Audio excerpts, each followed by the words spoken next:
Good day mga kaludi. Arat na tapsilogan ng tamas pa nagmekos-mekos tayo diyan, guys. O di ba? Ayan mga customer natin na enjoy sa pagkain ng asado, halo, lechon kawali at saka siomai. Favorite niya ng kanilang ilan ang lagi nilang on order. Ayan, enjoy your meal mga kalods.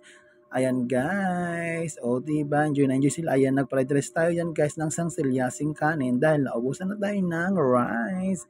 O yan, diba, nagmekos-mekos tayo dyan ng fried rice. O diba guys, ang init, umusok-usok pa. O diba, enjoy na enjoy ako sa pagpa-fried rice dyan guys. O may pantan pa yan, kanin natin guys para mas lalong masarap. Ayan ang asado halo, ayan ang dila, tito at beef. O, di ba mga kaloding sarap? O, enjoy your meal mga kalods. Ayan sila guys. Enjoy na enjoy sa pagkain ng asado halo at lechon kawali.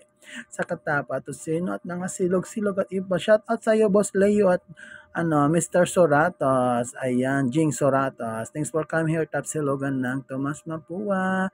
Enjoy your meal mga kalods. Love, love, love. Keep safe everyone. And God bless. See you here always at Top Silogan ng Tomas Mapua.